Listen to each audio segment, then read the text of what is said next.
Rolling. Welcome to gentleman junior. जी हाँ, अली सलाउद्दीन आपके सामने है। एक दो सवाल है, एक दो मुद्दे हैं। ये अगर आप देखते हैं कि ज़िंदगी आपको मौका देती है, gives you 1000 opportunities. Imagine your character good, bad, exploitative और just humble, and it is your dealing which returns to you in the long run.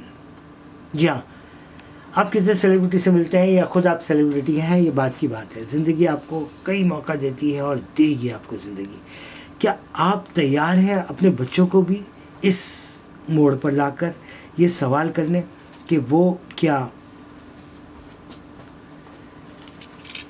आने वाले वक्त का सामना कर पाएंगे? क्या आपके बच्चे भी एक शोहरत की दुनिया में कदम रखेंगे?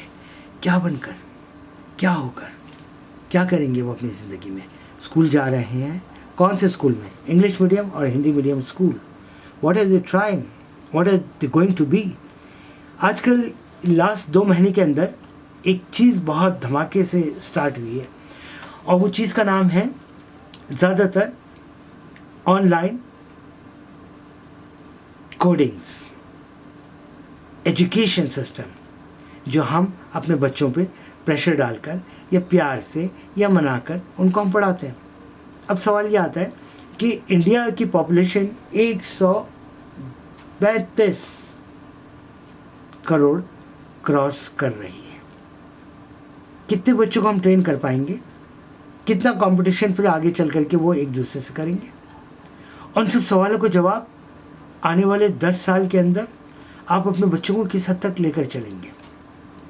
क्या वो बच्चे उस हालात का और बढ़ते हुए पॉपुलेशन का सामना कर पाएंगे?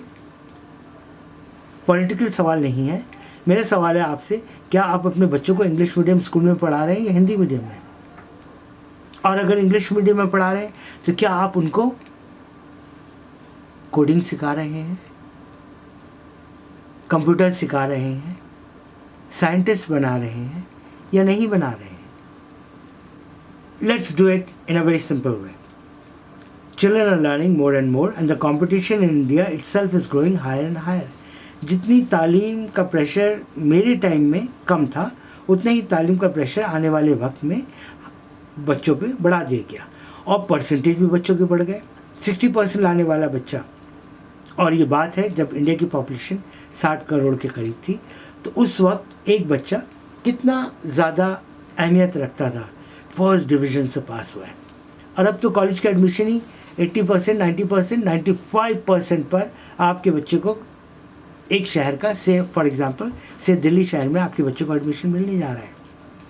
तो क्या आने वाले वक्त में आपका बच्चा 100% होना चाहिए, परफेक्ट साइंटिस्ट होना चाहिए? अगर हम दुनिया की तरफ देखते हैं तो दुनिया में क्या इतने ही प्रेशर के साथ अमेरिका, इंग्लैंड और या कोई भी एक तरक्की याफ्ता देश अपने बच्चों पे इतना प्रेशर डालकर पढ़ाई करवा रहा है? ये बात शायद मेरे समझ में नहीं आई है। बच्चों को साइंटिस्ट बनना चाहिए या नहीं बनना चाहिए, ये बात शायद मैं कभी समझ ही नहीं पाऊंगा। बच्चों को एक नॉर्मल ज़िंदगी जीना चाहिए, जी हाँ। नॉर्मल पढ़ाई पढ़ना चाहिए, जी हाँ। हिंदी मीडियम या इंग्लिश मीडियम, जी हाँ। लेकिन अगर मैं कहता हूँ कि बच्चों का बहुत ज़रूरी है कि वो आने वाले वक्त में आगे बढ़ कर के सिर्फ और सिर्फ उस हाई कंपटीशन के अंदर, क्या आपको पता है कि इन 2 महीनों के अंदर कितने सारे ऐसे ऐड आ गए, इतनी सारी कंपनीज आपके सामने आ गए। जैसे कि मैंने नाम लिया इस प्रोग्राम के ओपनिंग पर, मैंने क्या नाम लिया था? मैंने लिया जेंटलमैन जूनियर। क्या आपका बच्चा जेंटलमैन जूनियर बन रहा है? क्या वो कोडिंग सीख रहा है? क्या वो आने वाले वक्त में साइंटिस्ट बनेगा? जी हाँ, ऐसे 10 कोर्सेज मैं आपको बता देता हूँ। हम लोग भी कई कोर्सेज स्टार्ट कर रहे हैं, एजुकेशन सिस्टम स्टार्ट कर रहे हैं। अब आपके ऊपर डिपेंड करता है कि आप अपने बच्चों को, अगर वो इंटेलिजेंट है, लड़का हो या लड़की, तो आप बेशक डाल दें। लेकिन अगर आपका बच्चा कुछ और बनना चाहता है, छूट की बात तो हम करते हैं, लेकिन रोजी रोटी की दौड़ में वो बच्चा कितना कामयाब होगा, ये लुक आपका है। ये लुक आपका है कि आप उस बच्चे पर कितना प्रेशर देकर, जैसे आपने एक कोर्स कराया और उस कोर्स की डिमांड कितनी है मार्केट में? एक साइंटिस्ट तो बन गया और उसके बाद वो बहुत बड़ा न्यूक्लियर साइंटिस्ट बना है। जब हमें बताया गया था कि न्यूक्लियर साइंटिस्ट जो है वो आने वाले वक्त में न्यूक्लियर एनर्जी ही चलेगी, ये बात कोई 50 साल पुरानी मैं आपसे कर रहा हूँ। इन 50 सालों में न्यूक्लियर एनर्जी कहाँ तक पहुँची? Bomb and then what else? Nothing. Okay, मैं इस बात के खिलाफ नहीं हूँ कि आपका बच्चा न्यूक्लियर साइंटिस्ट बने या नहीं बने। आप अपने लाइफ को, अपने बच्चे को लाइफ को कितना पॉजिटिव लेकर चलते हैं, ये सवाल आता है। अब क्वेश्चन ये भी आता है कि क्या आप अपने बच्चे को अपने तालीम के साथ साथ क्या आप अपने बच्चे को एम्प्लॉयमेंट दे पाएंगे, या आपका बच्चा भी इंडिया से बाहर जा कर के अच्छा एम्प्लॉयमेंट पा सकेगा? अभी इन उलझनों का सवाल आपको मैं सेकंड वीडियो में दूंगा।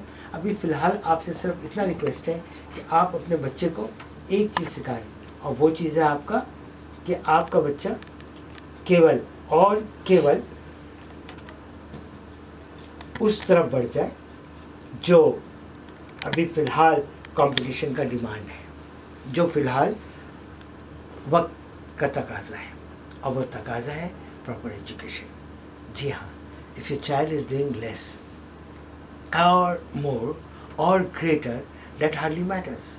व्हाट मैटर्स इज कि जिस भी फील्ड में आपका बच्चा है, आप हमसे काउंसिल करें। मैं मौजूद हूँ 24 घंटे। Just leave a message, your timings, I am there. More Delhi timing के हिसाब से, IST के टाइमिंग के हिसाब से, office hours is better. Otherwise if you are not in India, अगर आप इंडिया से बाहर हैं, तब भी आप हमसे काउंसलिंग कर सकते हैं अपने बच्चे को लेकर के। और कोई भी स्ट्रीम उसका हो, कोई भी एजुकेशन सिस्टम उसका है, कोई भी फील्ड उसका है, आप किस तरफ अपने बच्चे को लेकर के जाना चाहते हैं, वेरी सिंपल। उसका जो टारगेट है, जो फ्यूचर में उसको बनना है, उसको लेकर के वो चले। First thing. सेकेंड थिंग कि वो उस फील्ड पे ही ज़्यादा मेहनत करे। For example, if one of my son want to be a biotech, तो ठीक है, बायोटेक के लिए आप पहले से डिसाइड कर लें कि इसको साइंटिस्ट अगर बायो इंजीनियरिंग में करना है तो वो किस तरफ बढ़ेगा। क्या वो कुछ दवाइयाँ बनाएगा जिससे हमारा खेती बाड़ी और ज़्यादा आसान हो जाए? तो अगर आप ये बात 10th और 12th के टाइम में ही आप डिसाइड कर लेते हैं, या 8th 7th में आप डिसाइड कर लेते हैं, देन यू नो कि कंसंट्रेशन किस तरफ रहेगा। जब हमने बैच करा था 1977 के अंदर, we did economics, we did commerce, we did science, arts, फिर बचे ही का क्या था यार, 10th के अंदर सारे सब्जेक्ट हम लोगों को कराए गए थे। That was an experimental batch. मैं गवर्नमेंट के ख़िलाफ़ नहीं हूँ, मैं इंडियन एजुकेशन के ख़िलाफ़ नहीं हूँ। इंडियन एजुकेशन का बच्चा पूरे वर्ल्ड के अंदर हम लोगों का डिमांड है। ये बात हमारी गवर्नमेंट कहती नहीं है, मैं इसके ख़िलाफ़ हूँ। ये बात हर कोई नहीं बोलता है, मैं इसके खिलाफ हूँ। So be with me, thanks a lot. I am there, gentleman junior.